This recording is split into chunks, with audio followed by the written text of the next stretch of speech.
Regjistrimet biblike dhe historike tregojnë për vdekjen dhe ringjalljen e Jezus Krishtit. Ne lexojmë historinë e një guri që hiqet nga hyrja, një ëngjëlli dhe një robe varrimi të mbetur. Por, po sikur ringjallja të mos ketë ndodhur kurrë, po sikur varri të mbetej vendi i vdekjes në vend të jetës. Çdo të thoshte kjo për ne sot. Ndiqni David Jeremia, ndërsa ai ju përgjigjet këtyre pyetjeve, sot në moment vendimtar. Një varr, një gur, një ushtar roje.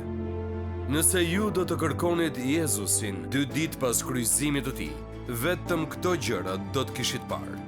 Një varr, një gur, një ushtar roje.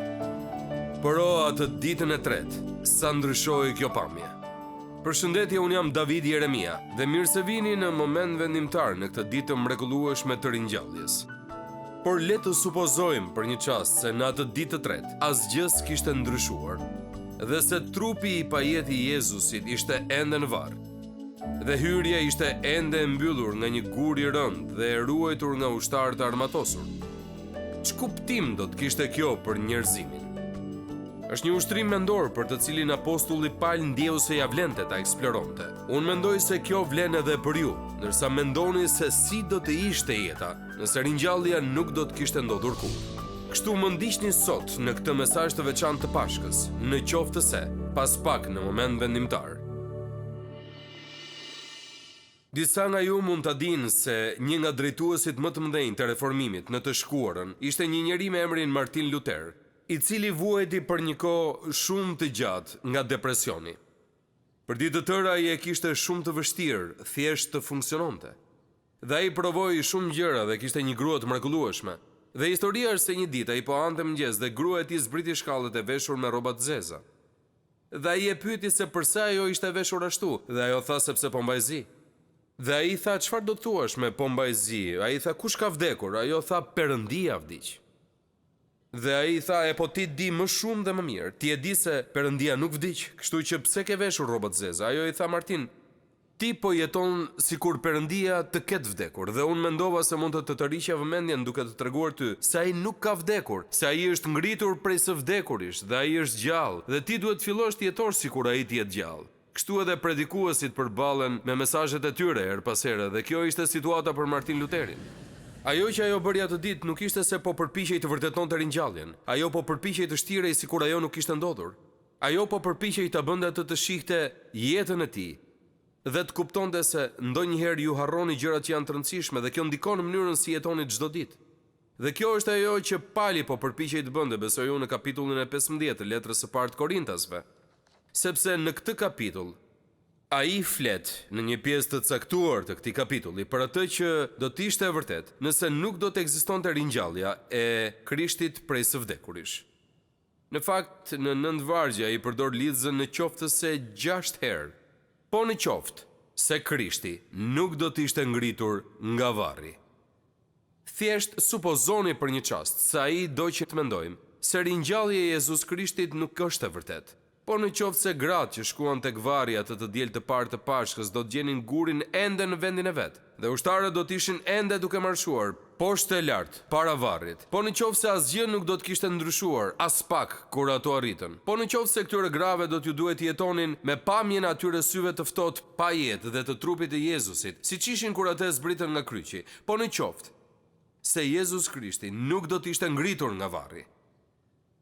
Në vargjet që ne do të shohim sot nga 1 Korintasve 15, Pali e përqendron vëmendjen e tij në këtë temë në veçantë. Ai ngrë këtë pyetje: po në qoftë se Krishti nuk do të ishte ngritur prej së vdekurisht, çfarë ndodh? Cilat do të ishin pasojat më vonë? Dhe në mënyrë sistematike ai parashtron për ne vetëm në pak vargje 5 tragjedi që janë të vërteta, në qoftë se ekziston Pashka dhe në qoftë se Jezusi nuk do të ishte ngritur nga varri. Së pari, në vargun 14 të kapitullit 15, ai na thot se nëse nuk ekziston ringjallja prej së vdekurish, nëse Krishti nuk është ngritur, atëherë predikimi ynë është marrëzi. Dhe duke qenë se unë jam predikues, kjo më tërheq vëmendjen. Kur Pali thot se predikimi ynë është bosh, ajo që ai po thotë është se nëse nuk ekziston ringjallja, nuk ekziston asnjë themel për predikimet. Ai thot nëse ju do të hiqni çdo pasazh të Testamentit të Ri që i referohet ringjalljes, ajo që ju mbetet Është thjesht një koleksion shkrimesh aq të cunguara, saqë kurrë nuk do të nxirrnin ndonjë kuptim prej tyre, pa një ringjallje. Nuk ka një themel në mesazhin e Ungjillit. Dëgjoni miqtë mi, ringjallja është e vërteta themelore e Ungjillit. Po, unë e di se vdekja është e rëndësishme. Vdekja e Krishtit është vendimtare dhe ne e festojmë atë të premten e mirë. Por nëse vdekja e Krishtit është gjithçka që kemi, nuk ka asgjë për të festuar. Ju kurrë nuk e festoni vdekjen. Festimi është për shkak se ai u ngrit nga varri si fitimtar mbi vdekjen. Kjo është arsyeja pse Pashka është kaq e rëndësishme. Disa njerëz debatojnë po unë nuk e kuptoj gjithë këtë, doktor Jeremia. Ringjallja është thjesht një pjesë e historisë së Jezus Krishtit dhe nëse nuk arrit ta besoj këtë, nuk do të thotë se nuk ekziston asnjë pjesë tjetër. Po them, Jezusi bëri shumë gjëra të mira, ai tha shumë gjëra të mira, ai bëri shumë mrekulli. Po pse të mos shijoj thjesht këto dhe të mos merrem me ringjalljen? Dhe ç'mund të themi për shërbesën e mal? Ajo ishte mrekullueshme. Unë i besoj këto gjëra për Jezusin, por thjesht nuk besoj shumë tek ringjallja. Por fatkeqësisht, kjo nuk është një mundësi. Nëse ju merrni gjithë këto gjëra të tjera që janë shkruar për Krishtin, dhe ju i gruponi të gjitha së bashku, edhe në fjalët e tij dhe në mësimet e tij, dhe ju i bëni të gjitha këto gjëra së bashku dhe pastaj merrni Krishtin dhe e vini atë përsëri në një varr diku në Palestinë, atëherë më mirë të hidhni poshtë gjithçka tjetër. Nëse Jezus Krishti është ende në varr në ndonjë vend, ato që ai bëri dhe ato që ai tha në këtë tokë kanë për ne po aq vlerë sa edhe çdo mësues tjetër i asaj kohe. Kur Krishti u ngrit nga varri, ai vërtetoi se atë që ai kishte thënë se do ta bënte, e bëri. Ai vërtetoi se ai kishte pushtet mbi vdekjen dhe jetën. Ai vërtetoi se ajo që ai bëri në kryq për të larguar mëkatin ton, ishte e mjaftueshme dhe Perëndia i plot fuqishëm u përgjigj nga qielli, duke lejuar atë të kthehet përsëri në jetë, prej së vdekurish. Kështu në qoftë se seja e parë e palit është kjo, në qoftë se Krishti nuk është ngritur, atëherë predikimi ynë është bosh. Nëse Krishti nuk është ngritur, do të thotë se biri i Perëndisë së gjallë, krijuesi i universit, do të ishte vrarë përgjithmonë nga një çekan dhe disa gozhd. Nëse kjo është e vërtetë, do të thotë se ai mund të jetë i burgosur përgjithmonë në një varr, i lidhur me rrobën e balsamimit, derisa koha të mos ekzistojë më. Kjo do të thotë se një gur dhe një vul mund ta mbyllin atë përgjithmonë. Ky nuk është ungjilli i fjalës së Perëndisë, ky është një mesazh liberal, i trumbetuar nga ata që kanë vendosur të mos besojnë në Krishtin. Për mbi 45 vite unë jam duke predikuar ungjillin. Kjo është ajo që Perëndia më ka thirrur të bëj dhe duhet ju them se më pëlqen predikimi, më shumë se çdo gjë tjetër që unë bëj. Por nëse Jezus Krishti nuk është ngritur nga varri, atëherë nuk ka asnjë arsye që unë të predikoj. Sikur unë të mos besoja në ringjalljen e Jezus Krishtit, do të jepja dorëheqjen nga puna dhe nuk do të predikoja kurrë përsëri, sepse vetmja gjë që unë kam për t'u ofruar njerëzve nga kjo platformë është fjala e Perëndisë, është mesazhi i shpresës në Krishtin e ringjallur.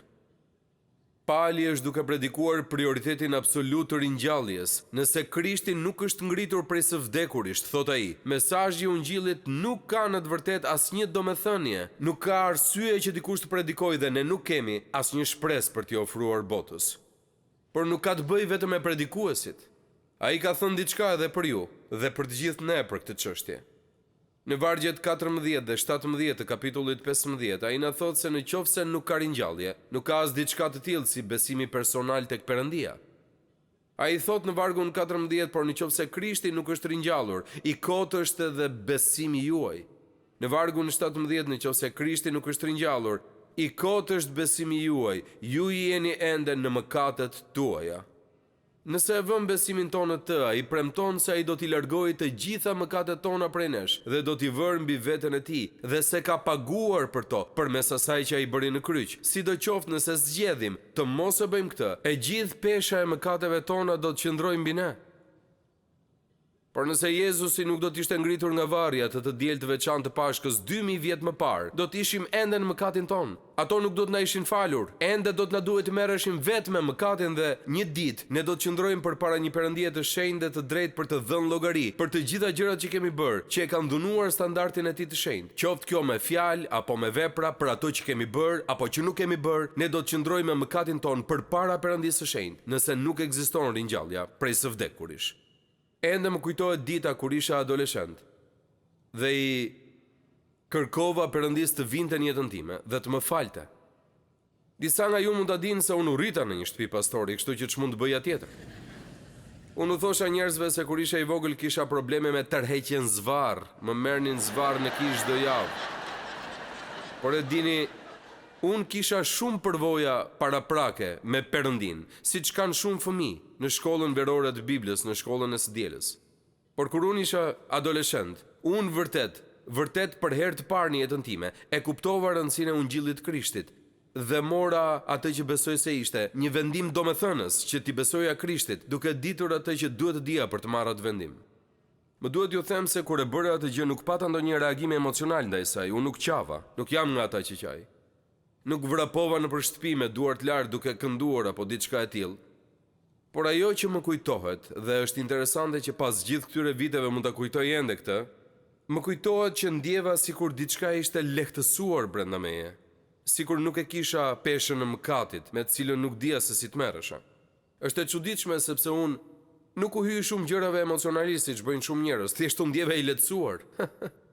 Unë isha i lirë nga barra e mëkatit tim, ajo s'ishte më mbi mua. Për herë të parë unë kuptova se Perëndia më donte mua dhe se Krishti kishte vdekur për mua, dhe ai kishte hequr mëkatet e mia prej meje, dhe ai kishte mbi veten e tij. Kjo është arsyeja pse Krishti erdhi në tokë dhe kjo është arsyeja pse ai vdiq në kryq, por 3 ditë më vonë ai u ngrit nga varri, duke vërtetuar përtej çdo dyshimi se ai që deklaroi se ishte biri i Perëndis dhe në gjendje të falte mëkatet, mund dhe do ta bënte dhe e bëri këtë. Në qoftë se Jezusi s'do të ishte ngritur prej së vdekurish, besimi ynë është i kotë dhe ne ende i mbartim mëkatet tona mbi veten tonë. Së treti, nëse nuk ka ringjallje, profesioni ynë është i rrem. Kjo thuhet në vargun 15, atëherë dhe ne do të ishim dëshmitar të rrem të Perëndis, sepse dëshmuam për Perëndin se ai ringjalli Krishtin, të cilin ai nuk e pas ka ringjallur, po t'jetë se me të vërtetë të vdekurit nuk ringjallen. Tani dëgjoni këtë. Veprat e apostujve është historia e lindjes së kishës së hershme. Ai fillon në radhë të parë me ngritjen e Krishtit dhe pastaj me ditën e rëshajave dhe me rritjen e kishës në Jeruzalem. Dhe Biblia thot se në një nga shërbesat e para që bën Pjetri ishte predikuesi dhe kur ai mbaroi 3000 njerëz u shpëtuan. Po të studioni dokumentet historike që janë për atë periudhë kohore, ajo që do të mësoni është se në kishën e hershme të Jeruzalemit kishte ndoshta 100.000 njerëz që ishin pjesëtar të kishës. Vetëm në pak javë, kisha ishte rritur dhe ishte rritur për 2 arsye. Së pari për shkak të ditës së rëshajave, kur fryma e shenjtë zbriti në tokë dhe i mbushi të gjithë me veten e tij. Por ajo u rrit gjithashtu për shkak të predikimeve që u bën në atë kishë. Apostujt ishin predikues dhe ata shkuan kudo duke predikuar Ungjillin.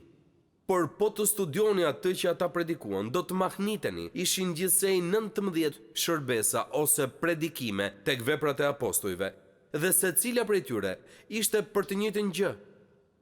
Kishin të bënin me ringjalljen e Jezus Krishtit. Ju thoni, po pse duhet jetë e vërtet kjo? Mirë, unë do t'ju tregoj juve 2 vende dhe do të shihni se do ta kuptoni se përse kjo ishte diçka dinamike në jetën e tyre. Ju filloni ta lexoni këtë dhe do të shihni Pietrin duke predikuar në ditën e rëshajave. Dhe kur ai e përfundoi predikimin, 3000 njerëz u shpëtuan. Kjo është ajo që ai tha. Ai predikoi këtë. Këtë Jezus Perëndia e ka ringjallur dhe për këtë të gjithë ne jemi dëshmitar.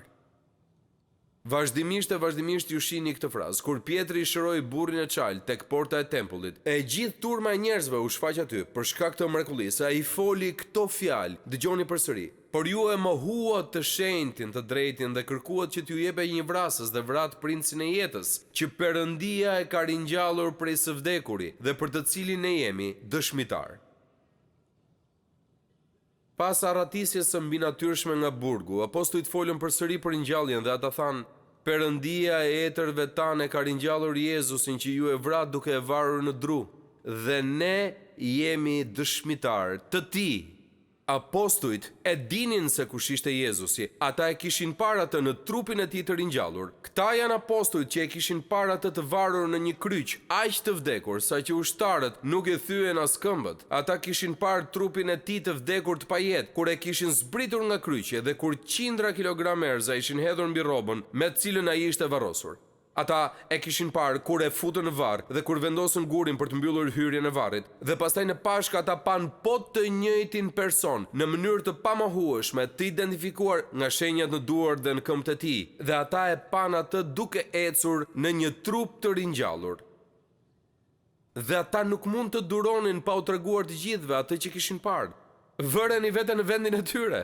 Ata e kishin njohur Jezusin para vdekjes së tij. Ata kishin parë gjërat brutale që i kishin bërë trupit të tij. Dhe pastaj ata e pan atë pas vdekjes, duke ecur me ta, birin e ringjallur të Perëndis. Dhe kudo ku ata shkuan, ata thanë, ai është ngritur. Ai është ngritur me të vërtetë. Një pastor na kujton këtë. Nëse apostujt, profetët dhe shkrimtarët e Testamentit të Ri gënjyen në lidhje me këtë, nëse ata ishin dëshmitar të rrem, përse duhet t'u besojmë atyre për ndonjë gjë tjetër, nëse shkuan kudo duke treguar se ai ishte i gjallë dhe ai të mos ishte? Me qëra fjala, i gjithë libri i Testamentit të Ri është shkruar nga këta burra. 13 librat e Testamentit të Ri janë shkruar nga këta apostuj. Nëse ata nuk po thoshin të vërtetën për ringjalljen, përse duhet të besojmë gjërat e tjera që ata thonë? Dëgjoni, nuk është se ju mund ta vini ringjalljen në një vend dhe të thoni, ky është një besim fakultativ për një besimtar. Nuk mund ta bëni këtë gjë. Nëse nuk besoni tek ringjallja, çdo gjë tjetër bie poshtë, sepse kushdo që ishte pjesë e asaj historie dëshmoi se ajo ishte e vërtetë. Dhe këta janë njerëzit që na kanë shkruar ne udhëzimet se si të jetojmë, si të krishterë. Këta janë apostujt. Janë dëshmitarët e ringjalljes. Dhe Pali thotë se nëse Krishti nuk është ngritur, ata janë dëshmitar të rrem. Ata janë njerëz mashtrues. Ja dhe gjëja e katërt që ai do që ne të dimë, nëse nuk ka ringjallje, premtimi ynë për të ardhmen është një mashtrim. Më pëlqen vargu 18, ai thotë, nëse ai nuk është ngritur, edhe ata që fjetën në Krishtin janë të humbur. Tani më lejoni të shpjegoj pjesën e parë të kësaj shumë shpejt. Pali nuk flet për atë lloj gjumi që disa nga ju bëjnë në kish. Ai po flet për një lloj tjetër gjumi. Kjo është një metaforë për vdekjen. Në Testamentin e Ri fjala gjumë shpeshherë është përdorur si një metaforë për vdekjen. Dhe ai po flet për vdekjen.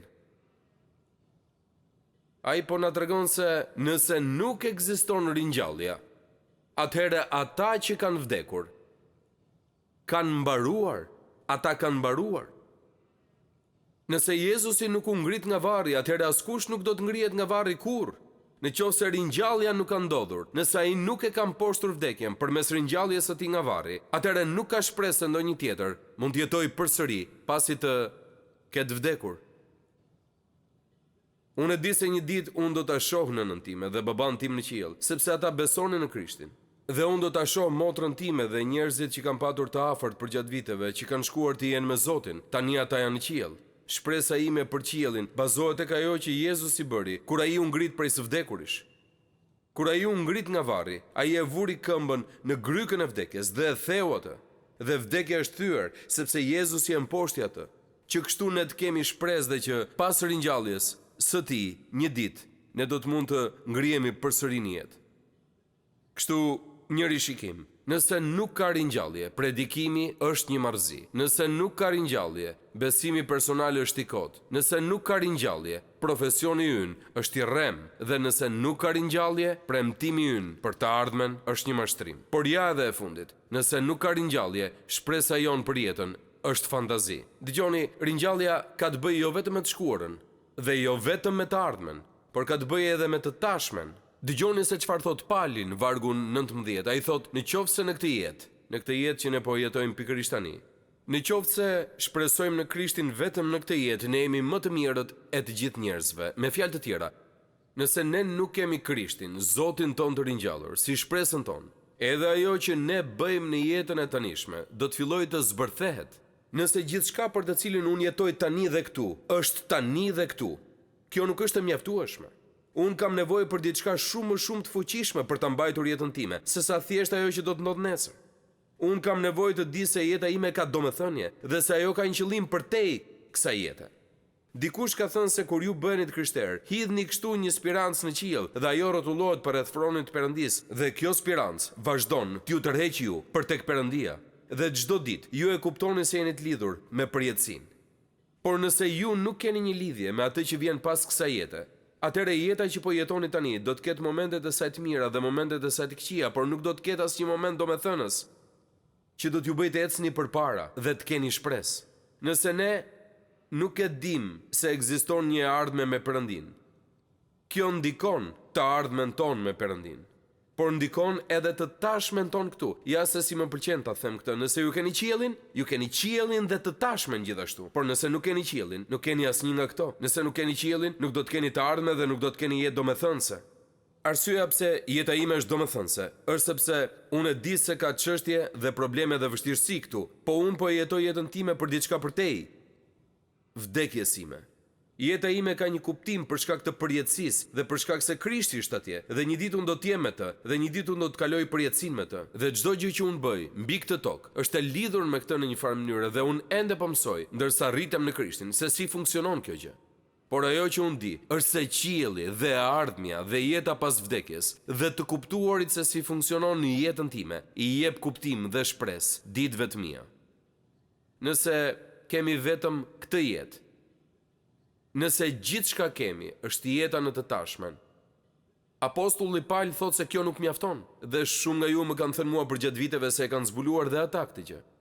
Kur ju gjeni Jezus Krishtin, ju gjeni qendrën e domethënies. Shpesh e kemi thënë në këtë mënyrë, kur Perëndia ju krijoi ju, ai ju krijoi me një boshllëk në formën e Perëndisë në zemër, dhe derisa Perëndia të jetë në atë vend, do të ndiheni të paplotësuar dhe me një lloj boshllëku në zemër. Qëllimi i diskutimit të Paulit këtu është ky.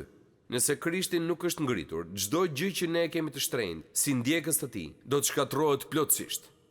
Por jam i kënaqur që ai nuk e mbylli mesazhin e tij të shkurtër me ndonjë listë tragjedish që janë negative. Ai përshkruan të gjitha këto në qoftë se, dhe kur ai përfundon me të gjitha këto në qoftë se, ai mbërrin në vargun 20 të këtij kapitulli të 15. Dhe në këtë varg, ai vë gjithçka në perspektivë. Nuk është më në qoftë se, por tashti Krishti u ringjall prej së vdekuris dhe është fryti i parë i atyre që kanë fjetur. Shkrimi i shenjtë thotë se Jezus Krishti nuk është në ndonjë varr diku në Palestinë. Ai është ngritur prej së vdekuris.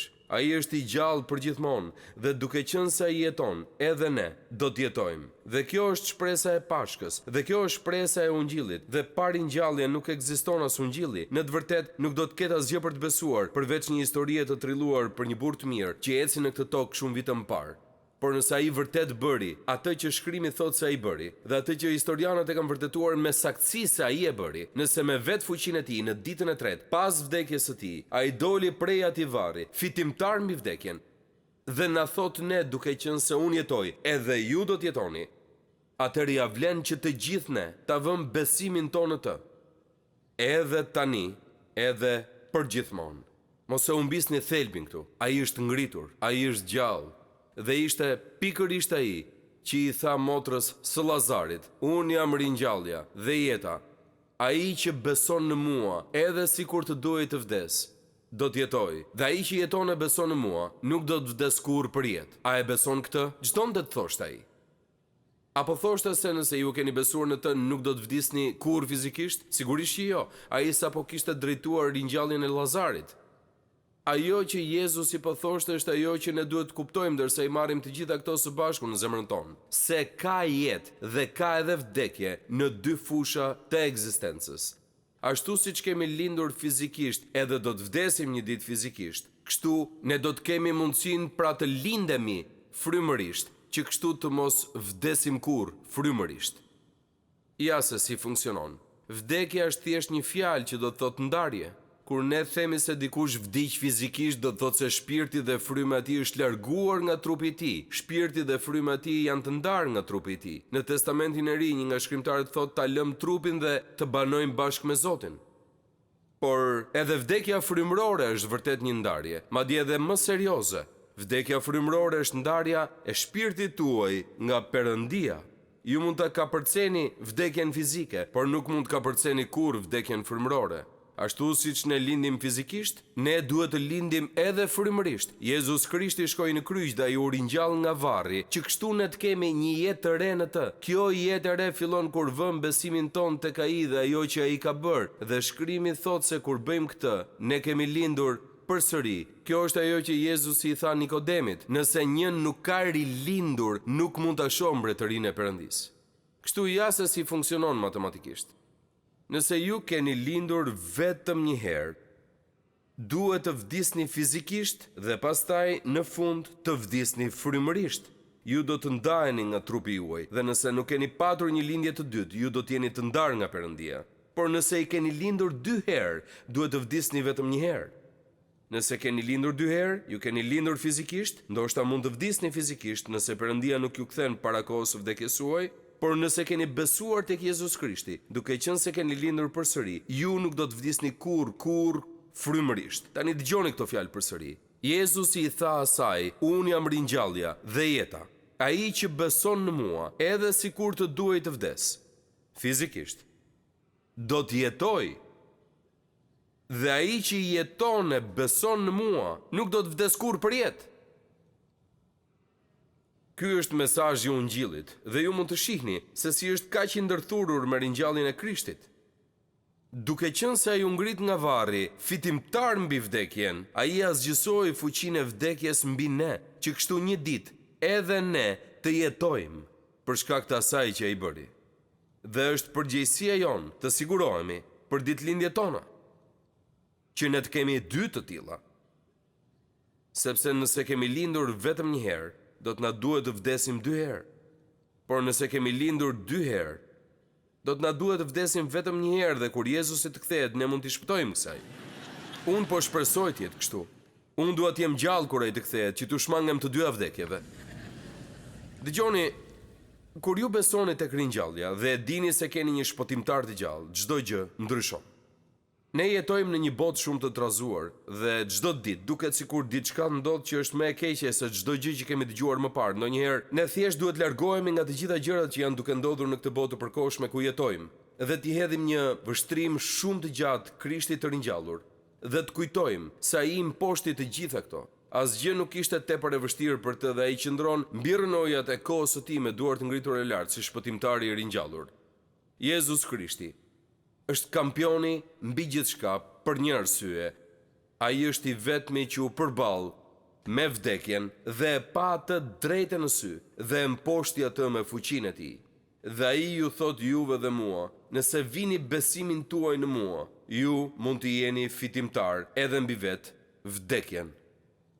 Ky është mesazhi i Pashkës, dhe prandaj më pëlqen ta predikoj, sepse është e vërteta më çliruese që ju do të dëgjoni ndonjëherë. Faleminderit që ndoqët mesazhin e sotëm në moment vendimtar.